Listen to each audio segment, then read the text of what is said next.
Welcome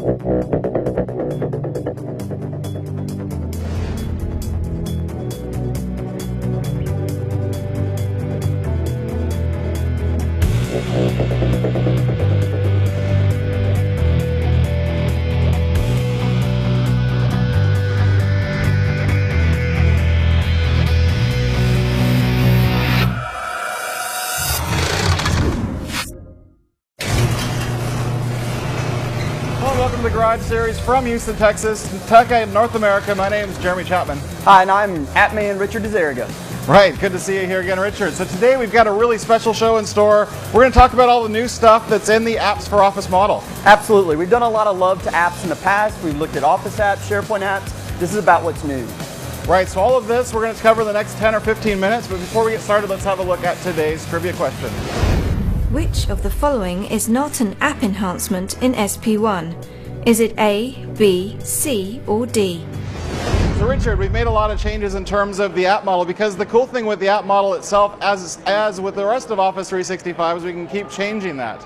That's right. You know, before we jump right into what's new with SP1 and what we're doing with the app model, it takes it'd be nice to maybe look and see why we're doing apps. What's better about this approach than our traditional way of doing things?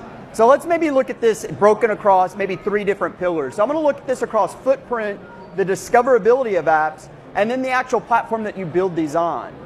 Okay. So if we look at footprint, first of all, the traditional way of doing development with maybe COM plugins to Office was I ended up having to create these assemblies, DLLs, and actually install those side by side with Office. They actually would share the same processes. They'd a lot of times share the same DLLs, and it ended up being problematic from a lot of standpoints. So how many people here have maybe seen customers who couldn't upgrade to the latest version of Office because they had some plugin that they used to do their work? Saw several smirks in the audience there. In the app approach, the only thing that gets installed on a user's machine is a little XML file that just says, here's where the app lives and here's how I use it. And in an evergreen service like Office 365, we need something where we can constantly push updates and not worry about some sort of plugin that's installed on the machine. Right, it even goes further than that, right, in terms of discoverability, because I know there's a lot of cool changes there. If you are a developer writing apps, there's good news here too, right? That's right. So if you built a really cool Office plugin in the past, how did you get it out there for people to find? I mean, you could put it on maybe your website, but that was maybe didn't have the reach that Microsoft has with some of our websites. So one of the things that we've done is we've made a public marketplace available for all of these apps. You can go out to the Office store, you can find fantastic applications. Many of them are free, some of those are a small price, but great things that I can get. There's also a private catalog, so corporations can actually build these apps very easily and be able to make those available so other people within the organization can see those. But even beyond that, we've gotten a lot better in terms of beyond discovery and footprint, right? That's right. How many developers do we have out here? Awesome. Well, I don't know what you like. Yes. I don't know what you like to develop in, but if I look at my choices here of doing VSTO, VBA, and macros versus using web standards, really anything that can render web, I think I'd prefer the latter. And it's a lot easier to find people these days, at least in terms of getting people with skills in JavaScript, HTML, and web dev versus finding people that are writing still COM and VSTO and the older browser helper objects, whatever they were using to extend Office, right? That's right. In fact, let's validate that. So what I did is I pulled some data from a lot of open source sites where you can go and maybe post different projects. And this is going to maybe just look at the trend of development platforms over years. So what I'm going to do is maybe just drag out platform here. And let's look at this across maybe COM, and let's do JavaScript. And so, and actually let me look at this by year as well. So here we have JavaScript versus COM. We can kind of see a little bit of trend here, and I'll actually draw on this to make it a little bit easier to read. And you can see quite obviously that we've had a pretty dramatic decline in COM. In fact, at this point in time, really no one's doing that. Yes. And JavaScript has just had this huge insurgence in the last few years. All these great libraries that we can work with. So definitely the place to be on the website. Hold on, you were showing something pretty cool here because you're actually using an app in PowerPoint. This is kind of new too. Are you giving away something? Well, actually, this is my selfish way of actually introducing one of the top 5 new things we have for the app model with SP1. This is a PowerPoint content app. So what you're looking at is web content embedded in PowerPoint, but it's very richly integrated.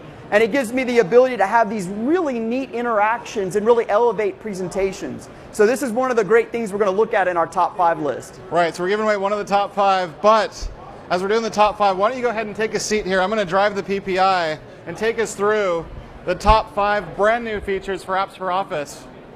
So why don't we go ahead and get started with our top 5 list, as we like to do here on the Garage. Top 10s, and this time top 5 in terms of the apps. We want to show some of the actual authoring of applications happen with Richard in his demo position. So let's start out with number 5. Content apps for PowerPoint. We saw one of them, but why don't you explain how those work and how to actually build one? That's right. So we saw one on the PPI. I'm going to show you how easy it is to add it to PowerPoint and use one of these applications. So I'm just going to open up PowerPoint here on my computer. And I'm going to open up a deck that I already have that's not too, it's nothing fancy. I don't even have a nice template in here. But what you can see is I have a very easy way of adding these applications. I can simply go to my Insert tab and go to My Apps. And what I can see is I can find different applications that have been presented to me. So this is actually privately distributed apps. So you could think of this as my IT organization delivering these for me. So I'm going to grab an app here that I have called the Yammer Embed app, and I'm going to go ahead and put that in my PowerPoint presentation. Now, this is a web window, so you might be thinking, well, it's going to always look like maybe an iframe inside my PowerPoint presentation, but that's actually not the case. We actually do quite a bit to help you do things like styling. So what I want to show you here really quickly, I'll just apply a theme to this, so I can go up to Design, and I can pick any of the pre-canned themes, and what you'll see is as soon as I change my theme, the same coloring and theming gets applied to my app itself. So I can toggle between different views, and my app will actually get the same type of view. And we did see the first one here running on the PPI, so That's that right. one was fully cached, fully loaded, ready to run. Let's move on to our next, number 4.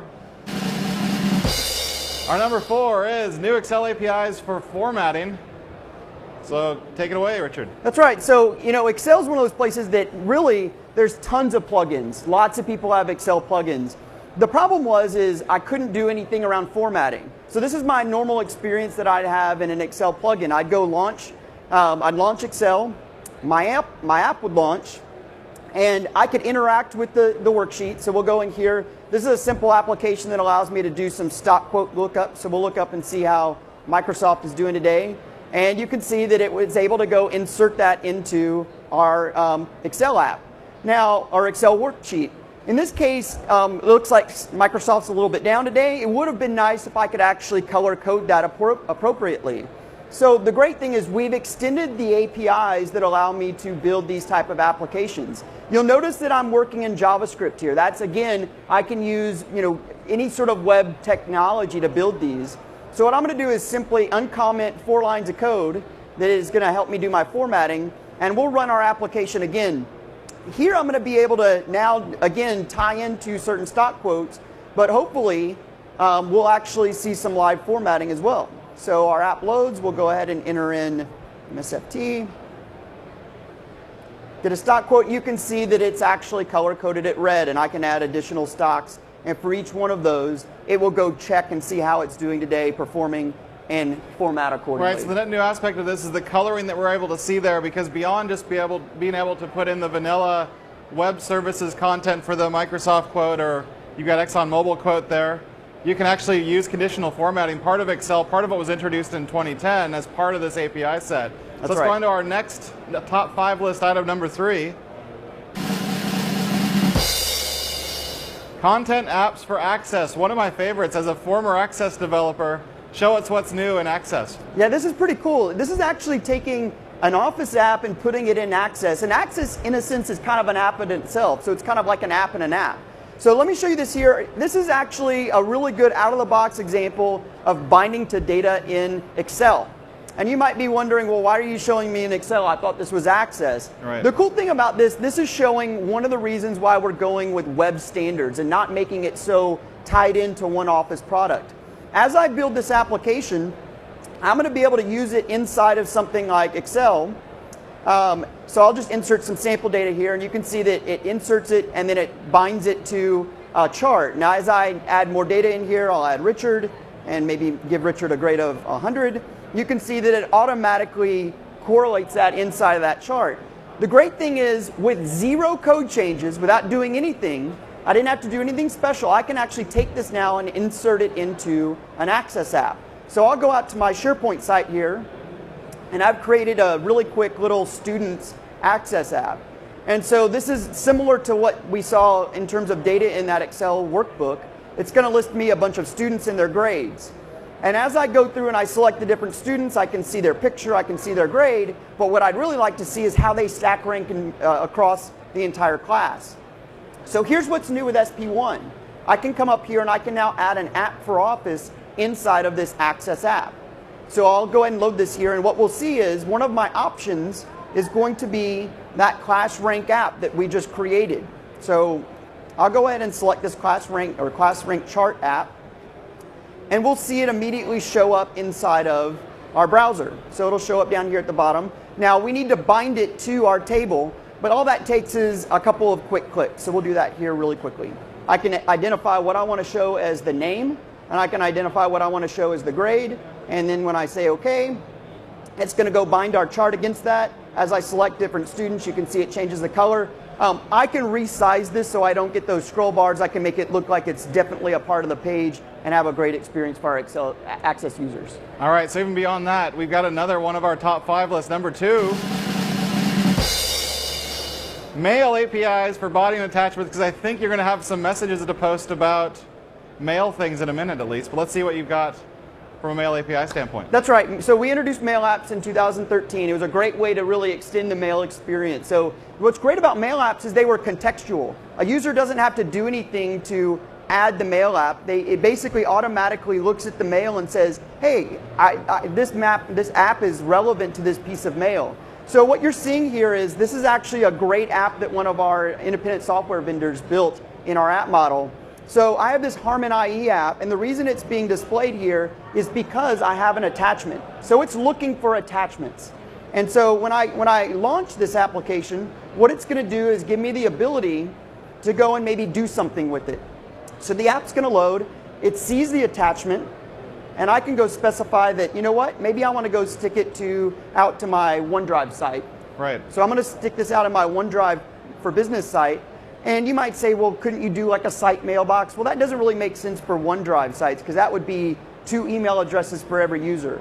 So I'm simply going to select my site here, and then I'm going to specify exactly where I want it to go, the document library folder, and I'm going to say save to this location. So this is in the process of uploading, and if I refresh my site here, what you'll see is hopefully that attachment will show up here in my first refresh.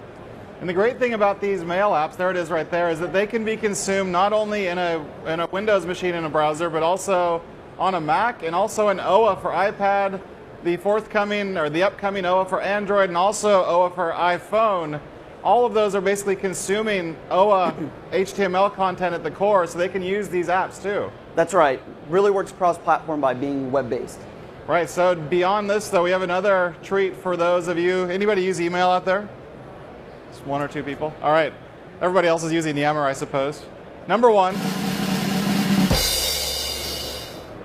Compose mail apps. So we do some really cool stuff here in terms of being able to pre-write mail content that you're sending out, and Richard's got a great demonstration about how I can use this to help a help desk. Anybody work with a help desk, directly or indirectly? All right, a lot of you. Okay, so let's have a look. So I actually have a SharePoint app that is a help desk. And you can see it here. I have a number of help desk alerts, and I can actually go into the help desk, which is, again, it's an app for SharePoint, has lots of great content in it. But maybe I'm a help desk engineer on the go, and I notice a lot of emails coming in about something in our network, and I want to post maybe an alert to let people know that we're experiencing some technical difficulties. So I'm going to actually do this from Outlook. Now I'm in OA here, but this also works in the Outlook client. But what I'm going to do is come over here and compose a new piece of mail. And here's what's new in SP1 is I have the ability to go and say new help desk app. So I'm going to select that, and I'll just give it a title. I'll say network issues. I'll give it a category. I'll give it a description, a location of Houston, and we'll say it affects 1,200 of my best friends here at TechEd. And I'll go ahead and say, okay, What it does is it not only creates that alert in our help desk system, back in a line of business system, it also authored a really nice HTML email that I can now send out to my employees so that they can see that notification. Wow, that's really cool stuff. So all of this is all part of what we've done in terms of SP1 updates alone to the app model. So something that's developing itself in terms of what developers can use from an application perspective with Office 365 across the entire stack for SharePoint, for Exchange, and for your Office clients. Now before we wrap up today's show, let's have a look at today's trivia question. Which of the following is not an app enhancement in SP1? Is it A, B, C, or D? C. All right, Word content apps are not there, so that is the correct answer. So Richard, you showed us a lot of great stuff in terms of the developments around the apps for Office and SP1 and that time frame and beyond. Thank you. Any other things coming up soon that you know of? We're doubling down on the app model, so keep tuned. Everything is moving to the app model. That's the important part. So everything and more can be found at the blogs@office.com blog site, all of our news. Also follow us at Office Garage on Twitter. Thank you everybody for watching, and goodbye for now.